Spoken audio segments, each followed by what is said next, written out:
누가복음 24장 46절에서 53절까지 말씀입니다. 저부터 읽겠습니다. 또 이르시되 이같이 그리스도가 고난을 받고 제3일에 죽은 자 가운데서 살아날 것과 또 그의 이름으로 죄 사함을 받게 하는 회개가 예루살렘에서 시작하여 모든 족속에게 전파될 것이 기록되었으니 너희는 이 모든 일의 증인이라. 볼지어다 내가 내 아버지께서 약속하신 것을 너희에게 보내리니 너희는 위로부터 능력으로 입혀질 때까지 이 성에 머물라 하시니라. 예수께서 그들을 데리고 베다니 앞까지 나가사 손을 들어 그들에게 축복하시더니 축복하실 때에 그들을 떠나 하늘로 올려지시니 그들이 그에게 경배하고 큰 기쁨으로 예루살렘에 돌아가 함께 늘 성전에서 하나님을 찬송하니라. 아멘. 자리에 앉으시겠습니다. 지난주에 부활하신 예수님께서 제자들에게 찾아오셔서 말씀하셨죠. 평강을 잃어버린 제자들에게 너희에게 평강이 있을지어다 말씀하셨습니다. 그런데 평강을 잃어버린 세상 한복판에 살고 있는 우리들에게도 이 말씀이 정말 꼭 필요한 말씀이 아닌가 이제 그런 생각을 해봅니다. 한 주간 동안 이 말씀이 여러분 삶에 좀 작동이 되었는지 좀 궁금한데요. 정말 과거의 어떤 상처, 아픔, 현재의 고난을 또 지나가고 있는 사람들, 그리고 미래에 대한 불안과 두려움, 이것이 우리에게 평강을 잃어버려야 할 때가 너무 많은데 그때마다 부활하신 주님, 또 우리도 부활한다는 이 부활의 소망이 그 평강을 이기게 하는 힘이 된다라는 걸 다시 한번 되새기게 됩니다. 예수님이요, 제자들을 여러 번 만나시거든요. 그런데 제자들을 만나실 때마다 이 말씀 하시는 거예요. 너희에게 평강이 있을지어다. 한 번만 하신 게 아니라 여러 번 하시는 걸 봅니다. 그래서 저도 우리 성도님들이 이 평강을 정말 누리셨으면 좋겠다 이런 마음이 강하고요.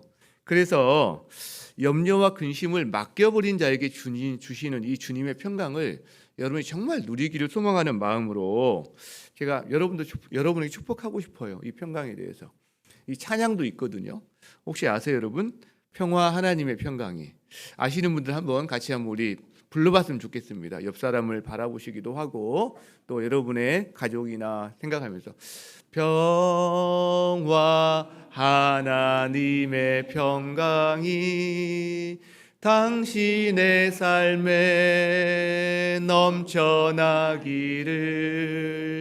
평화 하나님의 평강이 당신의 삶에 가득하기를 축복합니다. 아멘, 아멘. 여러분 공동체로 모일 때 서로 이 찬양으로 축복했으면 좋겠어요. 한 주간 동안 별일 없이 사셨던 분들은 그래도 우리 형제 자매들이 참 이 평강을 빌고 참 좋다, 위로가 된다 이러시겠죠. 근데요, 만일 한 주 동안 정말 힘들고 진짜 평강이 필요했던 분에게 만약에 우리가 이걸 전하면서 찬양함으로 형제 자매를 위로한다면 그 마음속에 정말 주님이 주시는 위로의 어떤 대신하는 그런 부분이 있지 않을까 생각합니다. 우리가 이 찬양으로 서로 평강을 빌어줬으면 좋겠습니다. 오늘은요, 누가복음 마지막 말씀입니다. 누가복음 마지막에는 예수님이 부활하신 후에 이 지상에서 40일을 보내십니다. 그리고 40일 정도 지난 후에 이제 승천하시거든요. 그래서 예수님이 부활 후 40일 정도 지내시면서 제자들과 함께 지낸 이야기들이 사실은 많이 요한복음에 기록되어 있는데 오늘 하나님 나라에 대한 일들을 예수님이 말씀하시는데 오늘 이 말씀을 가지고 저는 3가지 문장 정도로 예수님이 제자들에게 하신 말씀을 정리할 수 있지 않을까 생각을 해보았습니다. 자, 누가복음에 있는 말씀을 기준으로 한다면 36절에 너희에게 평강이 있을지어다 이 말씀을 주시죠. 첫 번째. 두 번째, 너희는 이 모든 일의 증인이다 이 말씀을 주십니다. 너희는 이 모든 일의 증인이다. 그 세 번째, 너희는 위로부터 능력으로 입혀질 때까지 이 성에 머물러라 이 말씀을 주십니다. 여기 평강, 첫 번째. 두 번째, 증인. 세 번째, 성령. 요 세 가지 단어 혹은 이 세 가지 주님의 말씀이 어떻게 보면 예수님이 지상에 계신 40일 동안 제자들에게 하셨던 말씀에 어떤 세 가지 정리를 할 수 있는 말씀이 아닌가 생각하는데, 의심과 두려움 가운데 있는 제자들에게 먼저 평강을 주세요. 평강 주신 다음에 자 이제 잘 먹고 잘 자라라 그렇게 하지 않고요. 사명을 이어서 주십니다. 증인의 사명을. 그리고 자 이제 사명 받았지 한번 잘 해봐 그러지 않으시고요. 그 사명을 감당할 성령을 보내주시겠다고 약속을 하십니다. 이 세 개가 연결점이 있는 거죠. 평강, 증인, 성령 이 세 개가 한 세트인 거죠. 여러분 이 맥락이 요한복음에도 그대로 나타납니다. 요한복음 20장 말씀을 좀 볼까요? 예수님이 첫 번째 너에게 평강이 있을지어다 이렇게 말씀하세요. 그 두 번째 증인에 대한 말씀을 똑같이 하십니다. 아버지께서 나를 보내신 것 같이 나도 너희를 세상에 보낸다. 증인에 대한. 그리고 세 번째 성령에 대한 말씀을 하세요. 그들을 향하여 숨을 내쉬며 이르시되 성령을 받으라. 똑같은 패턴이 반복되고 있다는 거죠. 평강, 그다음 뭐죠? 증인, 그리고 성령. 우리가 첫 번째 평강에 대해서 지난주에 우리가 함께 다루었어요. 그래서 오늘은 이제 예수님의 이 두 번째, 세 번째, 즉 증인과 성령에 대해서 오늘 살펴보고자 합니다. 자, 예수님이 하신 말씀 첫 번째 한번 따라합니다. 너희는 이 모든 일의 증인이라. 예수님이 어떤 말씀을 하실 때 구약 성경의 이야기를 계속해서 먼저 하시는 것을 우리가 발견하죠. 자, 46절 말씀을 보겠습니다. 예수님이 이런 말씀을 하세요. 그리스도가 고난을 받고 제3일에 죽은 자 가운데서 살아날 것, 즉 예수님의 죽으심, 두 번째 부활, 그 다음 47절에 하나를 더 말씀하세요. 그의 이름으로 죄사함을 받게 하는 회개가 예루살렘부터 시작돼서 모든 족속에게 전파될 것이 구약 성경에 기록되었으니 라고 말씀하신다는 거죠. 세 가지, 그리스도의 죽으심, 부활, 그리고 그로부터 말미암는 죄사함의 회개가 이제 모든 족속에게 전파될 것이다. 우리가 1, 2번은 이미 살펴봤어요. 그러면 이 3번은 어디에 기록되어 있을까? 많이 기록이 되어 있지만 대표적인 것 두 가지만 살펴보기를 원합니다. 창세기 12장 3절을 보기 원합니다. 여기 보면 같이 한번 읽어봅시다. 시작.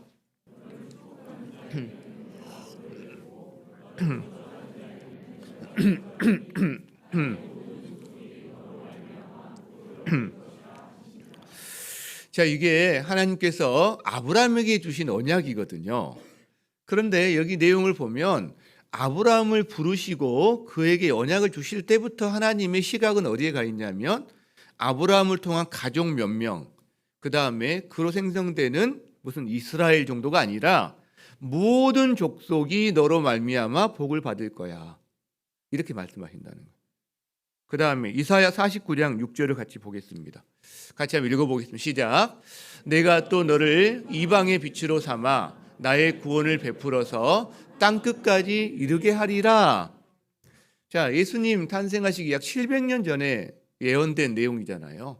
그때에도 이스라엘만이 아니라 이방의 빛으로 삼아서 그 다음에 땅끝까지 이르게 하겠다. 그 구원을. 여러분 이렇게 말씀하고 계시다는 거예요. 누가복음은 의사인 누가가 당시 그리스 헬라권 문화에 있는 사람들에게 보낸 편지입니다. 쓴 글이거든요. 그들을 위해서. 그들에게 이 말을 하고 싶은 거죠. 구원이 이스라엘에게만 있는 게 아니야. 하나님은 하나님의 사랑과 용서로 말미암는 이 놀라운 생명과 구원을 이스라엘 넘어서서 모든 민족, 모든 족속, 너희들에게, 그 너희들뿐만 아니라 또 너희들도 알지 못하는 다른 족속에게까지 하나님이 전파될 것을 하나님은 처음부터 계획하시고 의도하셨어 라는 말을 지금 하고 있다는 말이죠. 자, 그럼 한 가지 질문이 생깁니다. 이 온 족속, 온 땅에 누가 전파하냐는 거죠. 누가? 그죠? 자, 그래서 제자들에게 사명을 주시는 거예요. 너희가 이 모든 일의 증인이다. 그 제자들에게 바로 이 일을 맡기시는 겁니다. 증인은 자기가 본 것, 자기가 들은 것을 증거하는 사람이 증인입니다. 그래서 예수님의 부활을 경험한 사람들이 자기가 부활의 증인으로 자기를 자처하며 이 일을 감당하게 된다는 거죠. 여러분, 누가복음에서는 그래서 지금 증인이라는 표현을 쓰고 있는데, 그런데 다른 본문에서는 또 다른 표현을 씁니다. 자, 요한복음 볼까요? 요한복음에서는 아버지께서 나를 보낸 것 같이 나도 너희를 보낸다. 이 세상으로 너희를 보낸다라는 이 보냄에 대한 표현을 쓰고 있어요. 마가복음에서는 너희는 온 천하에 다니며 만민에게 복음을 전파하라. 복음 전파라는 이 표현을 쓰고 있습니다. 마태복음에서는 우리가 잘 알죠. 너희는 가서 모든 민족을 제자로 삼아라. 제자로 삼으라는 표현. 그러니까 세상으로 보냄받은 정체성, 만민에게 복음을 전파하는, 그리고 제자를 삼는, 그리고 오늘 누가복음 증인이 되는 이 모든 것이 다 같은 의미다라는 걸 우리가 알게 된다는 겁니다. 여러분, 이 증인의 사명은요, 너무나 분명하게 기록이 되어 있어요. 마태, 마가, 누가, 요한복음까지 다 기록이 되어 있습니다. 그 말은 이게 우리의 정체성이라는 거예요. 우리 정체성. 그래서 우리는 나 증인이 될까 말까? 나는 증인인가 아닌가? 그거를 결정하는 게 아니라 우리는 이미 증인인 거예요. 이미 증인. 그러니까 이 남는 건 뭐냐면 증인답게 살래 말래인 거예요. 우리는 빛인 거예요. 너 빛이 되어라 그러지 않습니다. 너희는 빛이다. 세상의 빛이다. 그래서 네 빛을 침대 밑에 숨겨둘지 등경 위에 놓고 밝게 빛나게 할지 그걸 결정해라. 이렇게 말씀하신다는 거죠. 실제로. 즉 우리의 정체성대로 살래? 아니면 그 정체성 숨기며 살래? 이렇게 말한다는 거예요. 여러분, 우리는 어떠합니까? 우리가 증인이라는 이 말에 대해서 우리는 좀 부담스러워하는 부분이 좀 있습니다. 그리고 또 하나의 어떤 의무처럼 느끼는 부분이 우리에게는 있다는 거예요. 우리는요, 좀 나만 예수님을 만나서 주님과 이렇게 알콩달콩 경건하게 잘 지내면 되는 거 아닌가? 라는 개인주의적인 어떤 영성과 신앙에 매몰되어 있는 경우가 의외로 많습니다. 그래서 복음을 전파해라, 제자를 삼아라 이런 거는 굉장한 부담으로 여기고 그건 특별한 사람이나 하는 거 아닌가? 이렇게 좀 회피하는 경향성이 있다라는 거죠. 또 복음을 전하고 싶어도 거절감. 이게 당하면 어떠지? 그래서 우리는 좀 두려움 가운데 물러나기도 합니다. 여러분, 복음주의자라고 자신을 칭하는 사람들의 90% 이상이 가족 외에게 한 번도 복음을 전하지 않았다라는 설문조사가 있어요. 자기가 복음주의자인데 그 복음주의자들 90% 이상이 한 번도 복음을 전하지 않은 사람들이다. 여러분, 그게 뭘 의미하나요? 불임하는 시대입니다. 불임하는 시대. 불임하는 성도요, 불임하는 교회를 우리가 이 시대를 살아가고 있다라는 거죠. 그 결과 수많은 그리스도인들이 자기의 정체성을 드러내기보다 숨기며 삽니다. 소극적이고 방어적인 신앙생활을 하게 됩니다. 여러분, 그럼 어떻게 될까요? 한번 우리 자신을 뒤로 하고 우리 자녀들의 케이스를 갖고 이야기를 해볼까요? 자, 우리 자녀들이 학교에 가면 한 반에 한 25명 내외, 20-30명 정도 있는데 우리 아이가 교회 다니는 애잖아요. 그런데 그 반에 또 교회 다니는 애는요, 1명, 많으면 2명, 정말 운 좋으면 좀 더 있겠죠. 여러분, 그런 상황이거든요, 실제로. 자, 근데 우리 아이가 만일 우리들처럼 소극적이고 방어적인 신앙생활을 학교에서만 그대로 한다라고 한다면 어떤 결론이 나올까요? 자기 정체성을 숨길 거예요.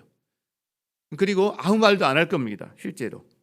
자, 그래서 기독교적인 어떤 이슈가 아이들 가운데 말이 나오고 대화가 되고 나올 때 이 아이는 움츠러들 거예요.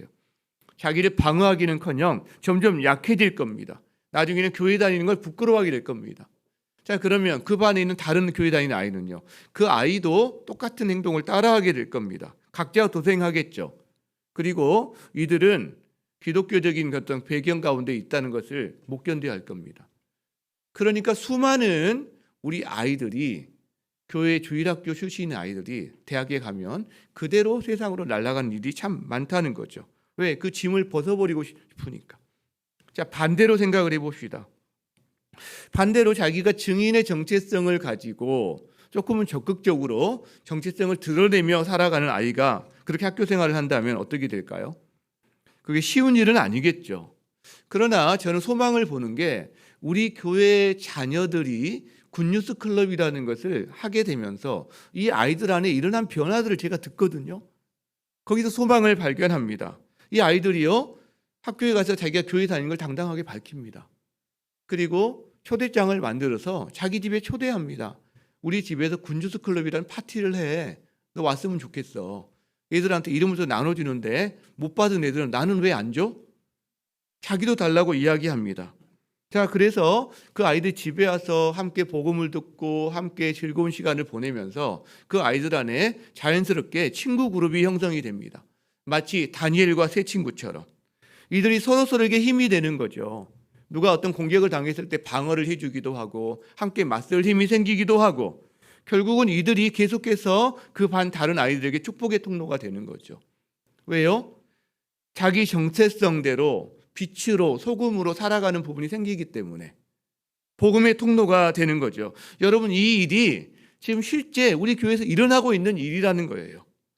우리 아이들이지만 그 아이들 내면에 하나님 말씀이 들어가고 복음의 빛이 새겨지니까 이 아이들 안에 증인의 삶을 자연스럽게 살아가게 되더라라는 거죠. 여러분, 이것이 아이들만 가능합니까? 어른들은 어떻습니까?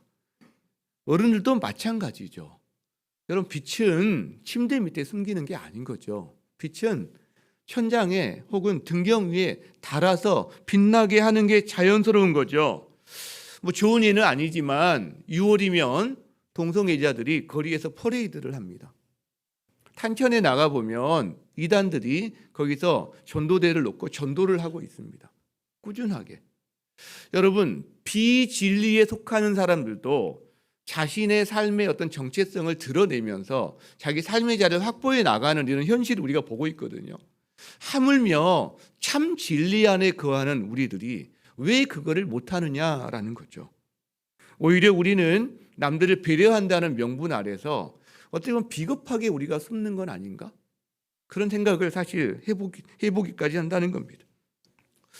여러분, 주님께서요, 너희는 내 증인이다 라고 말씀하신 이 말씀을 묵상하면서 저는 제 마음속에 어떤 생각이 드냐면 주님의 이 말씀이 제발 어떤 의무나 부담으로만 느껴지지 말고 이것이 주님이 어떻게 우리를 초대하시는 건지를 좀 제대로 알았으면 좋겠다, 이런 마음이 듭니다.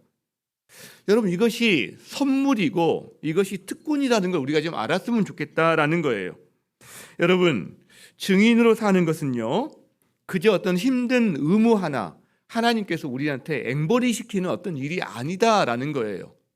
여러분, 증인으로 삼는 것은 하나님의 꿈에 참여하는 겁니다.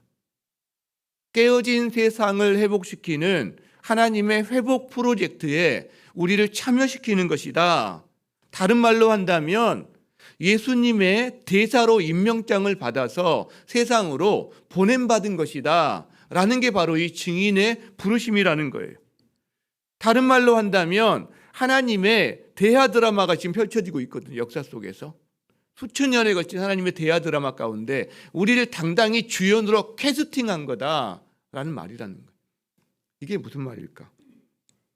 여러분, 하나님은 인류 구원의 역사를 마치 어마어마한 수천 년에 걸친 대하 드라마처럼 이루고 계시거든요. 주님이 세상을 창조하셨죠. 질서 있고 아름답게 하나님과 사랑의 관계를 나누는 가운데 모든 관계에서 질서가 있고 풍성한 삶을 우리에게 주셨습니다. 자, 그런데 사탄의 저주를 받은 인간이 하나님과의 그 관계를 깨뜨려 버렸습니다. 하나님과 관계가 깨지니까 모든 관계가 다 깨지기 시작했어요. 마치 한번 금간 유리가 쩍쩍 벌어지듯이 자신과의 관계에서 자기를 진정으로 사랑하지 않게 되었어요. 이웃, 세상과의 관계에서 계속해서 엉뚱한 억압과 착취 구조로 발전하게 되었습니다. 그러니까 창조 세계에 심각한 균열이 생기기 시작한 거죠. 살인, 착취, 억압, 이런 일들이 비일비재하게 일상이 된 겁니다. 그래서 창조 세계에 있는 모든 피조물들이 풍성함을 잃어버렸어요. 그래서 고통 가운데 신음합니다. 신음해요. 여러분, 그거를 어쨌든 고쳐보려고자 인류가 수많은 시도를 합니다. 정말 위대한 정치가가 나타나면 고칠 수 있을까? 교육제도를 바꾸면, 기술이 발전하면, 우리 문명이 새로워지면, 도덕이 고양되면 수많은 노력을 해보지만 단 한 번도 성공한 적이 없습니다. 앞으로도 그럴 거예요. 여러분, 인류는 소망이 없는 상태 가운데 있어요. 더 이상. 그런데 하나님이 이런 인류를 버려두지 아니하시고 인류 회복 프로젝트를 시작하시는 거죠.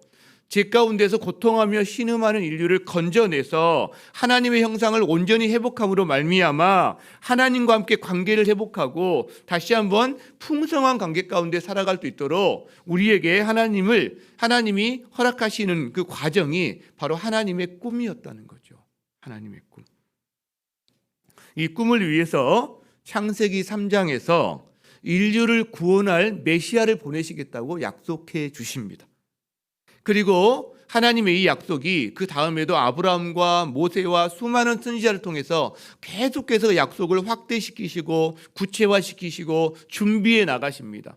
그리고 그 꿈의 절정인 하나님이신 예수님이 이 땅에 오셔서 십자가를 지셔서 우리 죄값을 지불하시고 부활하심으로 죄를 이기심으로 이 꿈을 성취하십니다. 여러분, 예수님으로 말미암아 인류 회복을 위한 하나님의 꿈이, 깨어진 세상을 향한 하나님의 꿈이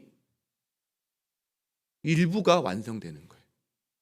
그리고 이제 대하 드라마 2부가 시작되는 겁니다. 뭐예요? 이 완성된 이거를 널리 알려서 수많은 신음하고 고통하는 영혼들이 주님과의 관계성 가운데 풍성함을 누릴 수 있도록 오게 하는 것, 이게 2부 드라마가 시작되고 있는 거죠. 여러분, 그래서 이 2부 드라마는요, 예수님이 이루신 이 위대한 일 가운데, 이 위대한 이 사귐 가운데 우리를 초대하시는 거예요. 하나님 안에 있는 영원한 사귐에 우리를 초대하시는 거예요. 그걸 누가 한다고요? 예수님이 하실까요? 하나님과 우리가 공동 작업이라는 겁니다. 여기에 제자들을 불러주시는 거예요.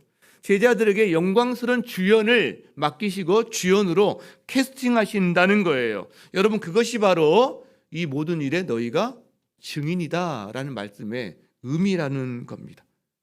하나님의 꿈을 함께 성취해 나아가는 주연 배우. 여러분, 그렇게 본다면 증인의 삶이 여전히 의무와 부담과 뭔가 하나님이 할 수 없는 어떤 일을 우리에게 시키는 앵벌이에 불과할까요? 아니라는 겁니다. 이 인류의 오고 오는 몇천 년에 걸친 인류 역사를 아는 사람들에게는 이것이 대하 드라마의 주인공의 캐스팅인 거기 때문에 이 일을 감당하는 것은 특별함이 아니라 상식에 해당된다라는 거죠. 상식. 여러분, 이 대하 드라마는요, 복음에 이어 달리기라는 생각이 듭니다. 어릴 적 운동에 가면 항상 저희 마무리는 이어 달리기였던 것 같아요. 반별 무슨 대형 이어 달리기. 근데 선수가 일찍 들어오는 게 중요하지만 더 중요한 거는 이 바톤을 놓치지 않는 겁니다. 그렇죠? 그게 바로 이어 달리기인데, 우리가 이곳에서 예배를 드리기까지, 우리에게 예수님의 구원과 생명이 전해지기까지는 2000년에 걸친 수많은 사람들, 보이지 않는 사람들의 이 복음에 이어 달리기가 있었다라는 겁니다. 우리에게 복음이 전해질 때 조선 땅은 어두운 땅이었습니다. 정말 암흑 같은 어두운 땅이었습니다. 근데 이곳에 성경을 전해주다가, 그리고 성경을 또 번역하다가, 그리고 태평양을 건너서 왔던 수많은 선교사들이 있어요. 당시에 태평양을 건너오는 것은 약 3, 4개월에 걸친 수많은 어려움을 뚫고 오는 그런 백길이었습니다. 이곳에 와서도 풍토병으로 그냥 일찍 운명을 달리한 이런 선교사도 참 많았습니다. 그들의 묘지가 양화진에 지금도 있습니다.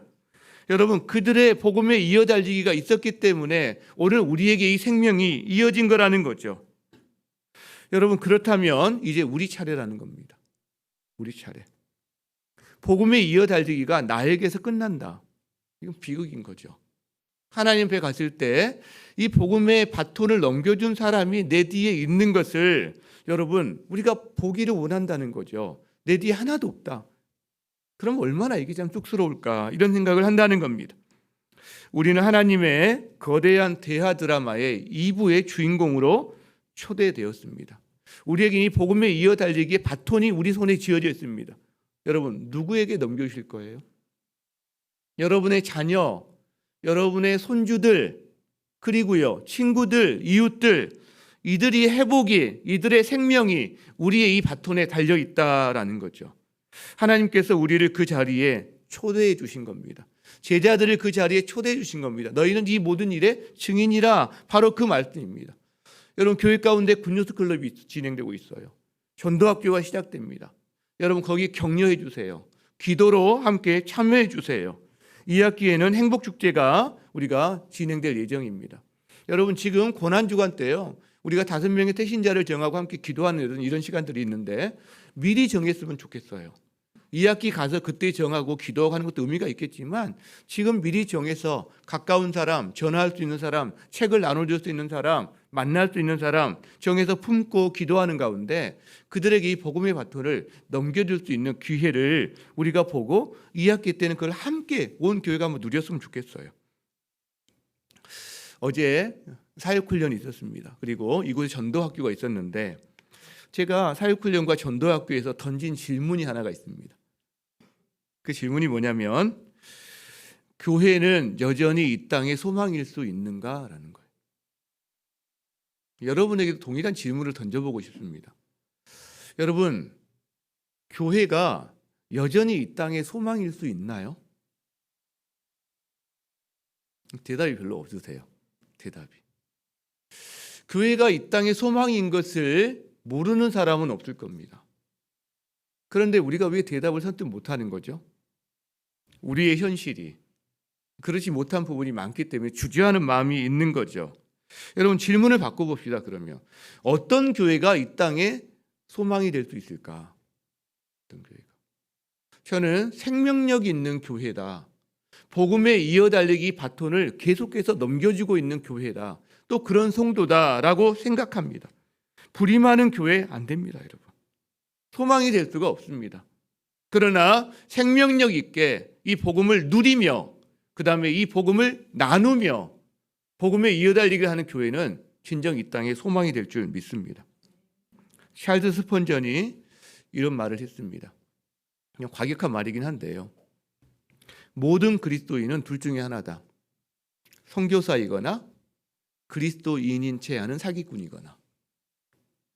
좀 우리가 심한 말이라고 할 수 있지만 그가 주는 메시지는 있다고 생각합니다. 메시지는.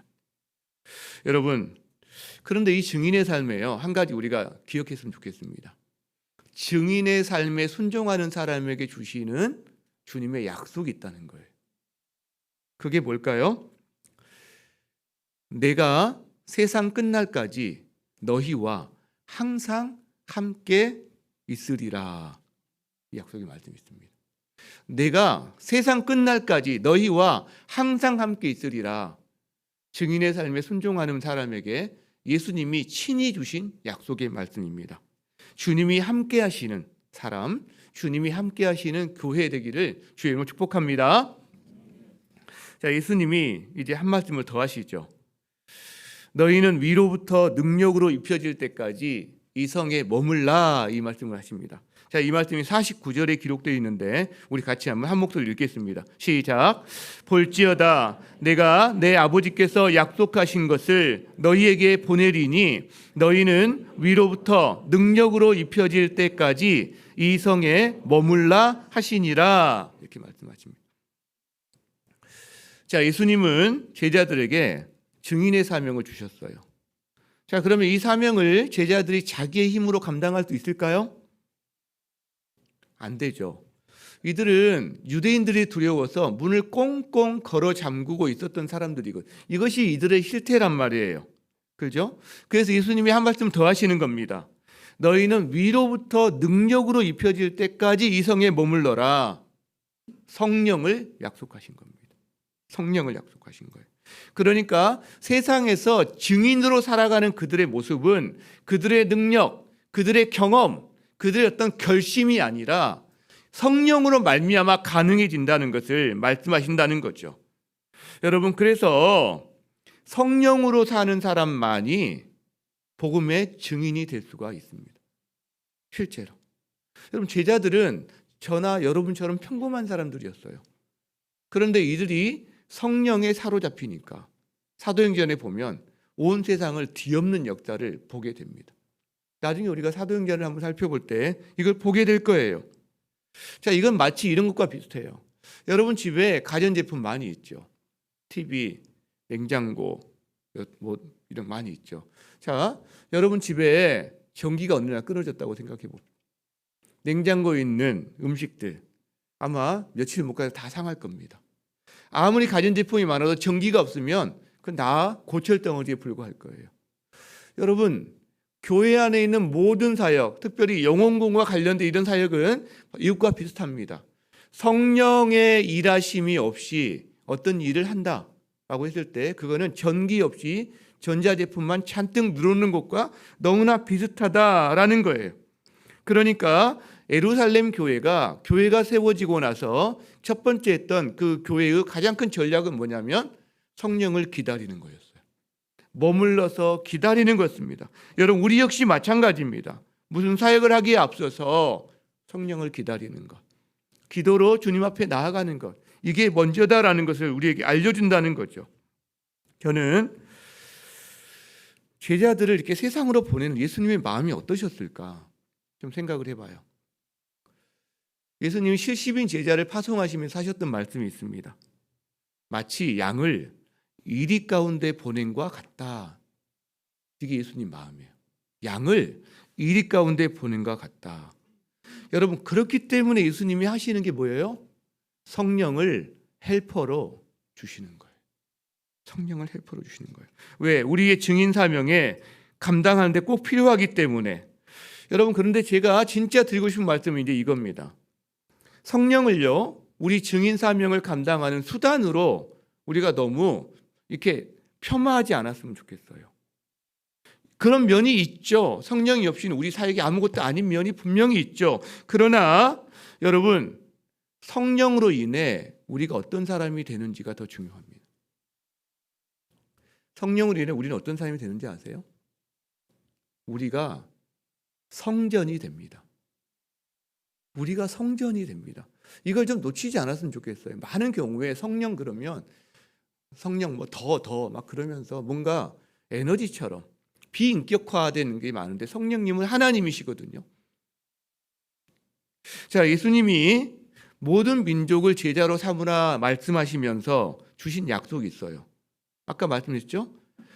세상 끝날까지 내가 너희와 항상 함께 있겠다라고 약속해 주십니다. 여러분, 예수님은 40일이 지나고 승천하셨어요. 그런데 제자들은 이 땅에 있어요. 예수님은 하늘에 계시고 제자들은 이 땅에 있는데 어떻게 예수님이 제자들과 함께 항상 함께 있다는 이 약속의 말씀이 이루어집니까? 허언입니까? 어떻게 이루어지는 거죠? 어떻게 이루어지냐고요? 성령님을 통해서 이루어집니다. 성령님은 예수의 영입니다. 성령은 하나님의 영입니다. 그래서 예수님은 승천하셨죠. 그리고 예수님이 성령님, 삼위 하나님이신 성령님을 보내주십니다. 그 성령님은 이 땅에 거하십니다. 여러분, 그래서 이 땅을 떠나시면서 제자들을 고아처럼 버려두지 아니하시고 하나님이신 성령님을 이 땅에 보내주세요. 자, 그러면 성령님이 이 땅에 오셨어요. 성령님 어디 계십니까? 예루살렘 성전에 계십니까? 아니면 이제 성전을 대체하는 교회에 계십니까? 성령님이 우리 교회에 계신다면 어디 계십니까? 이 강대상 어디에 있습니까? 아니면 스피커 속에 있습니까? 아니면 저 방송실에 있습니까? 여러분, 성령님이 어디 계시는 거예요? 성령님은요, 예수를 믿는 자들 마음 안에 계시겠다고 말씀하세요. 그 말은 무슨 말이죠? 우리 몸이 하나님이 거하시는 성전이 된다는 거예요. 하나님이 거하시는 성전. 여러분, 이것은 너무나 엄청난 사실이어서 우리한테 너무 실감이 안 납니다. 실감이 안 나요. 성경에 너무 그런 게 많죠. 여러분, 지상 최초의 성전은 에덴 동산이었습니다. 그리고 모든 신전에는 보세요. 어떤 신이든 신전을 만들면 그 신전의 주인이 누구인지, 어떤 신이 그 신전의 주인인지를 드러내는 표지가 있습니다. 그 표지가 뭐냐면 바로 신의 형상을 걸어놓고, 그림으로 걸어놓거나 신의 형상을 조각해서 어떻게 보면 만들어 놓거나 합니다. 어떤 절에 가면 뭐죠? 그 불상이 있는 것처럼 다 있단 말이에요. 자, 그러면 하나님의 신전인 성전인 에덴 동산에 하나님이 주인이신 것을 어떻게 드러냅니까?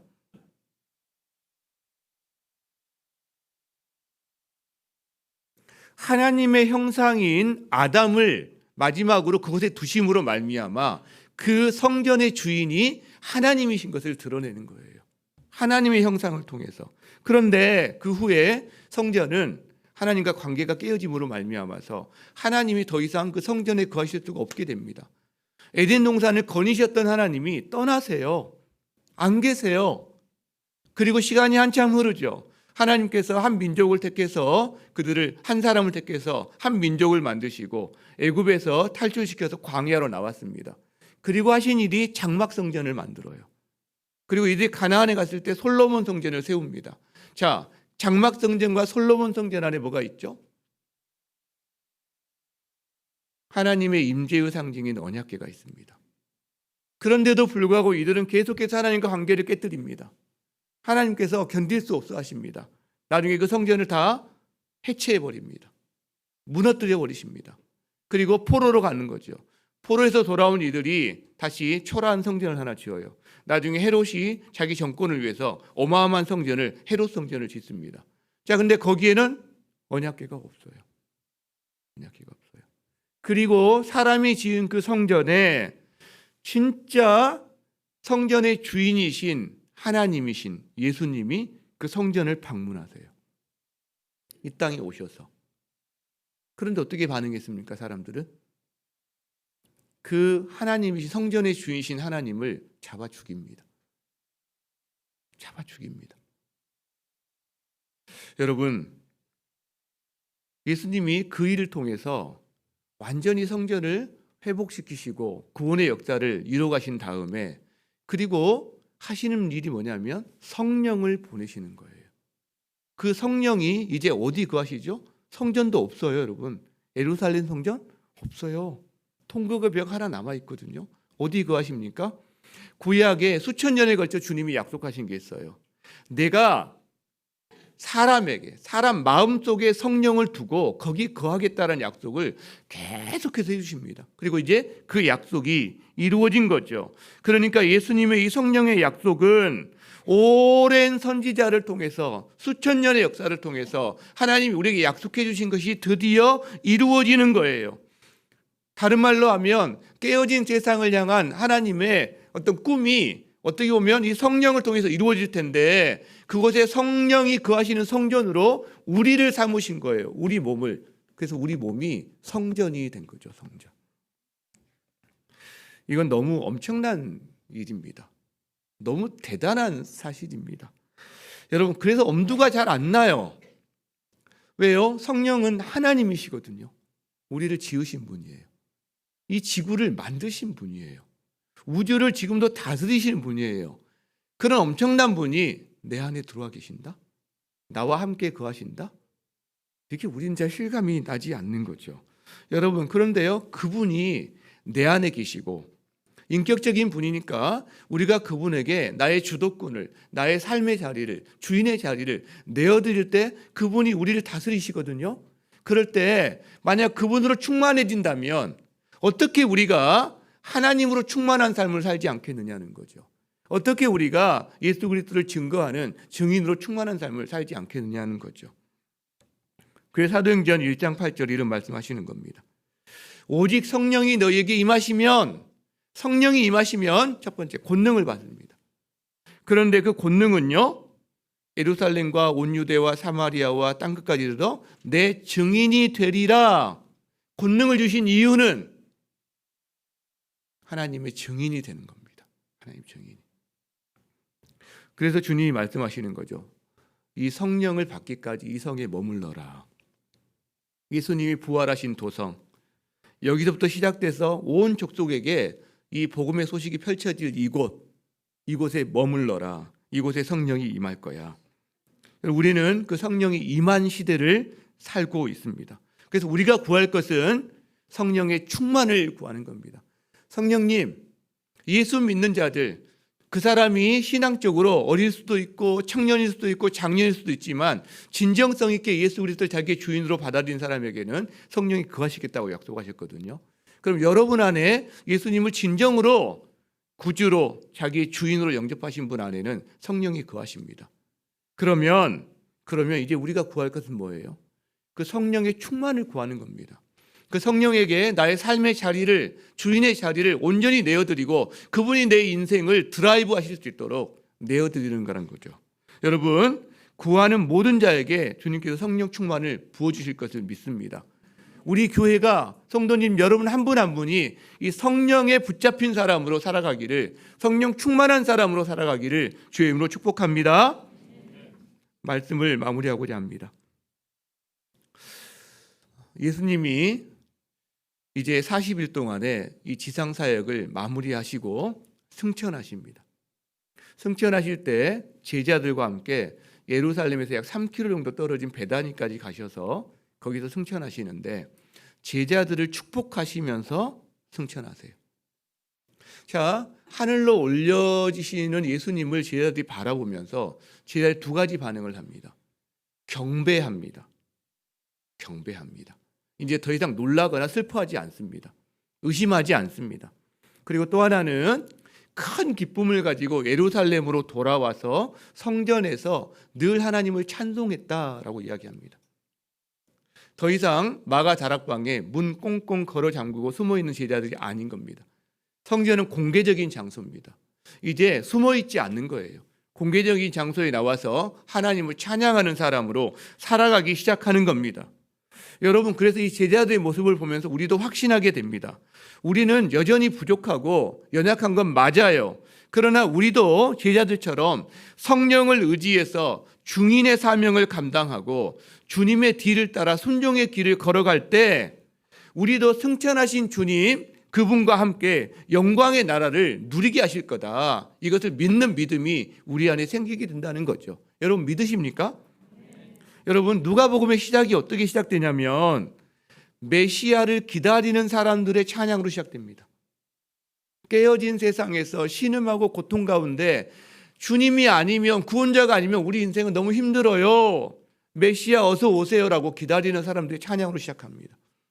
누가복음의 마침은요, 예수님이 약속하신 성령을 기다리는 사람들의 찬양으로 끝납니다. 마무리됩니다. 누가복음은. 그죠? 그 메시아가 오셨고 메시아가 약속하신 성령을 기다리면서 누가복음이 마무리됩니다. 그러면 이제 그 성령이 오신 시대를 살아가는 우리는요, 다시 오실 예수님을 기다리며 찬양하는 사람으로 우리는 살아가면서 우리의 사도행전의 마무리를 짓는 거예요. 다시 이야기합니다. 누가복음은 신음하는 세상에 메시아를 기다리는 사람의 찬양으로 시작됐어요. 그리고 이제 누가복음에 그 메시아가 오셨어요. 누가복음 어떻게 맞춰지죠? 그 메시아가 약속하신 성령을 기다리는 사람들의 찬양으로 마무리됩니다. 근데 이제 우리 시대는요, 그 성령이 오셨어요. 그럼 우리는요, 다시 오실 예수 그리스도를 기다리며 찬양하는 삶으로 살아가는 게 우리의 사도행전이 된다라는 거죠. 그것이 불임의 시대를 살아가는 이 시대의 진정한 소망이라고 저는 믿습니다. 깨어진 세상을 향한 하나님의 꿈에 동참하는 그런 역사인 것을 저는 믿습니다. 성령을 의지해서 정말 증인의 사명을 살아가는 여러분 되시기를 주의 이름으로 축복합니다. 다시 오실 예수님을 진정 소망하면서 오늘도 예배의 자리에서 항상 그 자리를 지키며 하나님을 뜨겁게 찬양하며 살아가는 여러분 되시기를 주님의 이름으로 축복합니다. 우리 그 마음 가지고 찬양합시다. 주님 다시 오실 때까지 함께 찬양하며 기도하겠습니다.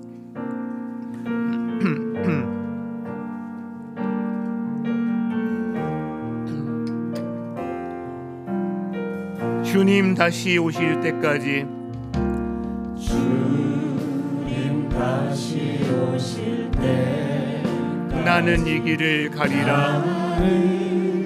이 길을 가리라. 좁은 문 좁은 길 좁은 길 나의 십자가 지고 나의 십자가 지고 나의 가는 이 길 끝에서 나의 가는 이 길 끝 나는 주님을 보리라. 나는 주님을 보리라. 영광의 내 주님 영광의 내 주님 나를 맞아 주시리. 나를 맞아 주시니 주님 다시 오실 때까지 주님 다시 오실 때까지 나는 일어나 달려가리라. 나는 일어나 달려가리라. 주의 영광 온 땅 덮을 때 온땅 덮을 때 나는 일어나 노래하리. 나는 일어나 노래하리. 내 사모하는 주님 내 사모하는 주님 온 세상 구주시라. 온 세상 구주시라. 내 사모하는 주님 내 사모하는 주님 영광의 왕이시라. 영광의 왕이시라. 주님 다시 오실 때까지 주님 다시 오실 때까지 나는 일어나 달려가리라. 나는 일어나 달려가리라. 주의 영광 온 땅 덮을 때 온땅 덮을 때 나는 일어나 노래하리. 나는 일어나 노래하리. 내 사모하는 주님 내 사모하는 주님 온 세상 구주시라. 구주시라. 내 사모하는 주님 내 사모하는 주님 영광의 왕이시라. 영광의 왕이시라. 내 사모하는 주님 내 사모하는 주님 온 세상 온 구주시라. 세상 구주시라. 내 사모하는 주님 내 사모하는 주님 영광의 왕이시라. 영광의 왕이시라. 주님은 제자들이 보는 눈 앞에서 하늘로 올려지셨습니다. 그리고 본 모습, 올라가신 그 모습 그대로 다시 오실 것을 약속해 주셨습니다. 이 땅에 남아있는 제자들은 경배하며 큰 기쁨으로 돌아가 성전에서 주님을 찬양하며 성령 충만을 위해서 기도했습니다.